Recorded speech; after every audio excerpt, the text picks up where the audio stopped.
معزز خواتین و حضرات، آپ کی بھرپور تالیوں میں ڈاکٹر اشفاق احمد گل صاحب سر پلیز.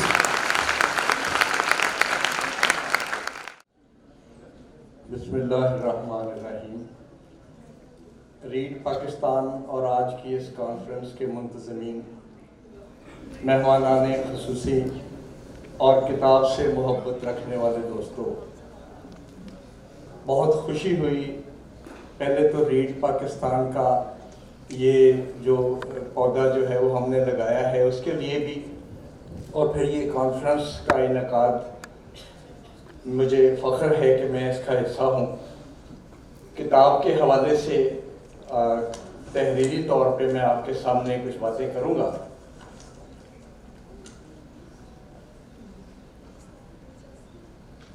وہی لکھنے پڑھنے کا شوق تھا، وہی لکھنے پڑھنے کا شوق ہے. تیرا نام لکھنا کتاب پر، تیرا نام پڑھنا کتاب میں.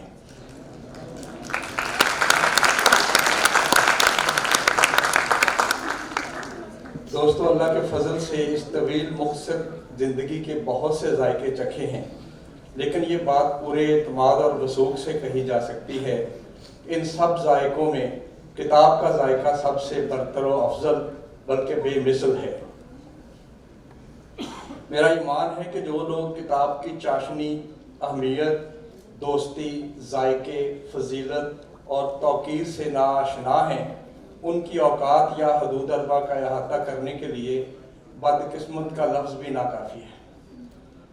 خواتین و حضرات، کتاب تو علم ہے، کتاب حکمت ہے، کتاب سکون ہے، کتاب ماضی ہے، کتاب حال ہے، کتاب مستقبل ہے، کتاب جز ہے، کتاب کل ہے، کتاب سہارا ہے، کتاب کنارہ ہے، کتاب روشنی ہے، کتاب عنایت ہے، کتاب سوغات ہے، کتاب بقا ہے، کتاب انا ہے، کتاب دوا ہے، کتاب نور ہے، کتاب سرور ہے، کتاب غفور ہے، کتاب تو نعمت ہے، کتاب تو رحمت ہے، کتاب تو شفیق ہے، کتاب تنہائی کی سب سے اچھی رفیق ہے، کتاب تو سفیر ہے، کتاب تو بہترین مشیر ہے.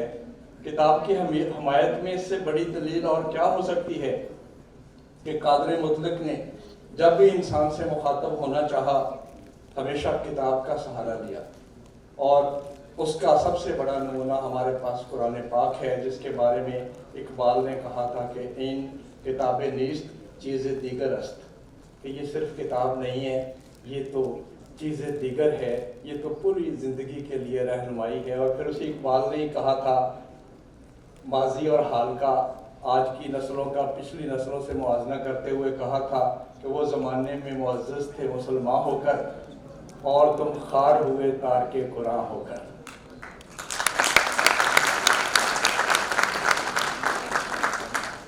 ہمیں یہ حقیقت تسلیم کرنے میں رتی بات تعامل نہیں کہ انسانی زندگی پر آج تک سب سے زیادہ اثرات اسی کتاب نے مرتب کیے ہیں. اتنے اثرات تو شاید خوراک، ادویات، حالات، آلات اور موسموں نے بھی مرتب نہیں کیے. کتاب چاہے الوحی ہو، الہامی ہو، اس کا تعلق آمد سے ہو یا آورد سے، وہ نثر میں تخلیق کی گئی ہو یا نظم میں، اس کی تعبیر، تاثیر اور تسخیر سے انکار ممکن نہیں. خود ہمارا اپنا حال یہ ہے کہ سالگرہ پہ کیک کے بغیر گزارا ہو جاتا ہے، عید نئے کپڑوں کو ترک کر کے پڑھی جا سکتی ہے، حتیٰ کہ ایک آدھ وقت بغیر کھائے پیے بھی نکل جاتا ہے، لیکن نئی سے نئی کتابوں کا تعطل، توقف یا تاخر کسی صورت برداشت نہیں. کتاب کو ہم پطرس بخاری کے بتائے ہوئے فارمولے کے مطابق خرید کر، چرا کر، مانگ کر یا ہتھیا کر پڑھنے کے بھی حق میں ہیں. اگر کبھی خدا نخواستہ ہماری تحریر، تقریر یا تمنا میں کتاب کا تذکرہ کم ہو یا نہ آئے تو اس کی وجہ مرزا غالب کے اس شعر ہی سی ہو سکتی ہے، گو میں رہا رہین ستم ہائے روزگار، لیکن تیرے خیال سے غافل نہیں رہا. ایک زمانہ تھا کہ کتاب کسی خاندان، کسی شخصیت، کسی گھر کی سب سے بڑی خوبصورتی شمار ہوتی تھی. کتاب سے محبت کو سارا آنکھوں پر بٹھایا جاتا تھا. کتاب کے انتخاب سے تہذیب کا معیار متعین ہوتا تھا. کتاب معاشرے میں سٹیٹس سمبل کا درجہ رکھتی تھی. اردو کی شہرا آفاق مصنوعی سحر البیان کے قادر الکلام شاعر میر حسن جس مقام پر اپنی مصنوعی کی ہیروئن کا تعارف کراتے ہیں، وہاں جب ہیروئن کی جیب بھر کے تعریفیں کر چکنے کے بعد بھی ان کی تسلی نہیں ہوتی تو وہ تان اس بات پہ توڑتے ہیں، سرحانے مجلد دھری ایک کتاب ظہوری نظیری کا کل انتخاب۔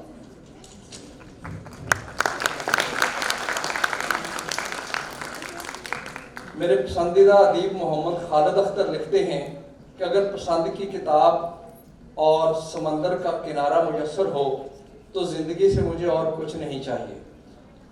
چند برس قبل امریکہ کی سابق خاتون اول اور سابق وزیر خارجہ ہیلری کلنٹن سے پاکستانی دورے کے دوران بے شمار سوال کیے گئے۔ سوال ہم دو طرح کے کرتے ہیں، صحافیوں کے سوال اور طرح کے ہوتے ہیں، سیاستدانوں کے سوال اور طرح کے ہوتے ہیں۔ بے شمار سوال کیے گئے۔ ایک سوال یہ بھی پوچھا گیا کہ آپ نے سیاسی، سماجی اور عالمی حوالے سے اتنا عروج اور اختیار دیکھا ہے، کیا دل میں اب بھی کوئی خواہش ہے جو پوری ہونا باقی ہے؟ خاتون وزیر نے مرملا کہا کہ اب تو جی چاہتا ہے کہ سیاست سے جتنی جلدی ممکن ہو دستبردار ہو جاؤں اور بقیہ زندگی اپنی پسندیدہ کتب کے مطالعے میں صرف کروں۔ دوستو، صد شکر کہ امریکی خاتون اول کے خواب کی جو انتہا ہے وہ ہمارے معمولات کی ابتدا ہے۔ آپ بھی سوچ لیں کہ اگر آپ کو بھی زندگی کے فارغ لمحات میں پسندیدہ کتاب کی سہولت حاصل ہے تو یقین جانیں آپ دنیا کے خوش قسمت ترین انسان ہیں۔ ایک سروے کے مطابق جو لوگ آخری عمر میں تنہائی، لاچارگی، اسرت اور اپنوں کی کجدائی کا شکار ہوتے ہیں، ان کی تمام کمیوں کو ایک اچھی کتاب کی مدد سے پورا کیا جا سکتا ہے۔ میں اس وقت عمر کے اس مخمصے میں ہوں جہاں 50 کا حصہ حالات و واقعات کی رنگین دھند میں غائب ہو چکا ہوتا ہے اور 60 کا اکھر کسی سنگین حقیقت کی مانند اپنی جانب چہل قدمی کرتا دکھائی دینے لگتا ہے۔ میں آج یہ بات پوری ذمہ داری سے اور دلداری سے کہہ سکتا ہوں کہ اس طویل یا قلیل عمر میں زندگی کے دسترخوان سے اڑائی ہوئی جو راحتیں اور یادیں مشام جاں کو معطر کیے ہوئے ہیں، ان کا تعلق کسی نہ کسی کتاب سے وابستہ ہے۔ یہ بھی بتاتا چلوں کہ ماضی کے اداس لمحات میں کتاب سے بہتر دوستی کسی نے نہیں نبھائی اور کتاب سے یہی تعلق مستقبل میں سب سے روشن لکیر کی مانند جگمگاتا دکھائی دیتا ہے۔ میں آج بھی یہ بات پورے وثوق سے کہہ سکتا ہوں کہ اگر زندگی میں کبھی ایسا وقت آیا کہ مجھے اپنی محبتوں کی درجہ بندی کرنا پڑی تو مجھے خدشہ ہے کہ اس میں کتاب کی محبت سب سے بازی لے جائے گی۔ کچھ عرصہ قبل میں نے اپنے ایک کتاب پرست دوست کے خاکے میں لکھا تھا کہ اس کے سر پہ نئی سے نئی کتابوں کا بھوت کچھ اس طرح سوار ہے کہ وہ بازار حسن بھی جائے تو یہی پوچھتا ہے کوئی نیا ایڈیشن آیا؟ سچ بات تو یہ ہے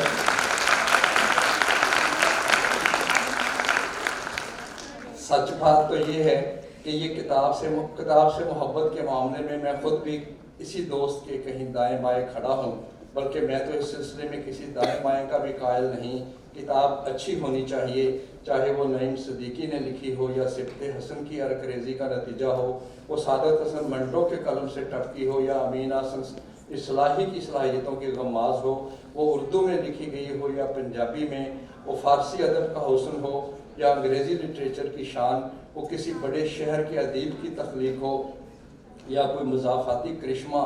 کتاب سے متعلق ایک دانشور کا یہ جملہ مجھے ہمیشہ بہت مزہ دیتا ہے کہ ایک اچھی کتاب پڑھ لینے سے انسان اپنے ہم عمروں سے تجربے، اعتماد اور عقل میں 1 سال بڑا ہو جاتا ہے۔ لاہور شہر سے میرا تعلق دیرینہ اور دورینہ ہے۔ اس شہر کی جو خوبی دل کو سب سے زیادہ بھاتی ہے وہ یہی ہے کہ یہاں قدم قدم صاحبان کتاب یا اہل کتاب سے واسطہ پڑتا ہے۔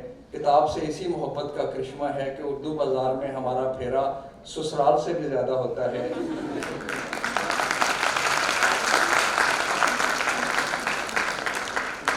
ویسے بھی مرحوم جعفر بلوچ فرمایا کرتے تھے کہ اردو کا پروفیسر اردو بازار نہیں جائے گا تو اور کہاں جائے گا۔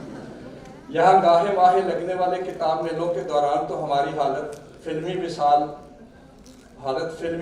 ہر دن ہوئے ساڈا عید ورگا، ہر رات ساڈی شب رات ہوئے جیسی ہوتی ہے۔ ایکسپو سینٹر میں لگنے والے فروری نومبر کے 5 روزہ میلوں میں تو 5 وقتہ حاضری کے لیے جی مچلتا ہے. پھر وہاں کے ایک ایک سٹال کے سامنے ہماری حالت بھی داغ دل بھی جیسی ہوتی ہے. دل ناداں مچلتا ہے کہ بس ہم تو یہی لیں گے. ان میلوں کی جو ادا ہمیں ہمیشہ مطمئن و مسرور رکھتی ہے وہ ہر عمر، ہر قبیل، ہر شہر، ہر مزاج، ہر طبقے، ہر صنف سے تعلق رکھنے والے لوگوں کی اس میں بھرپور شرکت ہے. جو لوگ سمجھتے ہیں یا امید لگائے بیٹھے ہیں کہ شاید ہمارے معاشرے سے کتاب کلچر ختم ہونے والا ہے، انہیں پہلی فرصت میں وہاں جا کے رنگا رنگ لوگوں کی جوک در جوک شرکت، کتاب میں دلچسپی اور گہما گہمی دیکھ کے حیرت ہوگی. جو لوگ ابھی تک ان بامقصد موج میلوں سے محروم ہیں وہ اپنی اولین ترجیحات میں شامل کر لیں. ان کتب میلوں میں نئی کتب کی تقاریب اور مزیدار مشاعرے بھی ہوتے ہیں، اور سب سے بڑھ کر یہ کہ وہاں تصور آمیز معاشرت اور تصویر انگیز ماحول ہوتا ہے جس کا مزہ اچھی سے اچھی پکنک یا انوکھی سے انوکھی سیاحت سے بھی سوا ہے. حقیقت یہ ہے کہ پڑھنا ہمارے لیے سب سے بڑی عیاشی ہے اور لکھنا مشقت. آج بھی یہ عیاشی drawing room, bed room, study, college, office اور گاڑی میں ہمارے ساتھ ساتھ چلتی ہے. عیاشی کے اس 4 دہائیوں پر پھیلے سلسلے پر نگاہ دوڑاتا ہوں تو گاؤں کا وہ کچا کمرہ یاد آ جاتا ہے جس کی دیوار میں کیل ٹھونک کر مٹی کے تیل والی لالٹین آویزہ کرتا تھا اور پیٹ ٹھونک کر نسیم حجازی، ابن صفی یا شفیق الرحمان وغیرہ کی کسی کتاب کے در پے ہو جایا کرتا تھا. اور اگلے دن گورنمنٹ کالج شیخوپورہ کا تند مزاج لائبریرین ایک نظر وسیع و عریض ناول اور دوسری نظر ہمارے محدود سراپے پہ ڈال کر ترش لہجے میں پوچھتا تھا، کاکا تو ساری کتاب ایکو دن پڑھ لیے؟ اور وہیں پہ میرا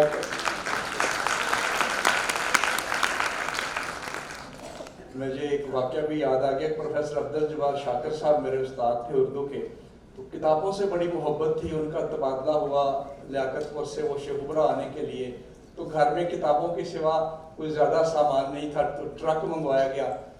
کتابیں لدنا شروع ہوئی، آدھا ٹرک بھر گیا، پونا ٹرک بھر گیا.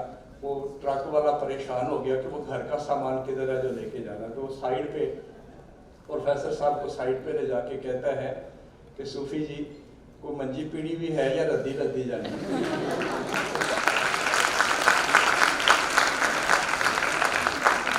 اپنے مطالعے کے سلسلے میں ایک بات کا اعتراف کرنا ضروری ہے کہ جس چیز کے تسلسل نے ہماری روح کو بالیدگی اور زمینی اور زبانی حوالے سے فرد بخشی ہے، وہ گزشتہ 30 برس سے کیا جانے والا قرآن کا مطالعہ بھی ہے. اور آخری بات کی طرف میں آتا ہوں کہ ہمارا مشورہ ہے کہ اگر ہمارے سیاستدانوں کو کسی سیاسی دنگلوں اور شعبدہ بازیوں سے فرصت میسر آ جائے تو ہر شہر میں رنگا رنگ کتاب میلوں کا باقاعدہ اہتمام ہو سکتا ہے. اس وقت ضرورت اس امر کی ہے کہ علم کو ترسی ہوئی اور آگ ہی سے پچھڑی ہوئی اس قوم کے لیے ایسے مواقع اور تقریبات کو اگر تفریح اور تسکین کے ساتھ جوڑ دیا جائے تو لوگوں کی علم و ادب سے دلچسپی خود بخود بڑھتی چلی جائے گی. اس سلسلے میں حکومتوں کے کرنے کا کام یہ بھی ہے کہ کاغذ اور پرنٹنگ مٹیریل پہ ٹیکسز کو کم سے کم کر کے کتاب کو سستا بنایا جائے. اس طرح کتاب میلوں کو سالانہ یا ششماہی کی بجائے ماہانہ بنیادوں پر منعقد کیا جائے. ہمیں امید ہے کہ ہر سہ-ماہی میں گزرے یہ 5 دن، تعداد میں تو بے شک 20 ہی ہوں گے، لیکن یہ 20 دن علم، کتاب، آگہی کی بیس مضبوط کرنے میں یقیناً مفید و معاون ثابت ہوں گے. آخر میں اپنی بات اس شعر پہ ختم کرتا ہوں، سنبھال رکھیں کتاب کلچر، بحال رکھیں کتاب کلچر، کمال کرنے کا یہی ہے نسخہ، اجال رکھیں کتاب کلچر. بہت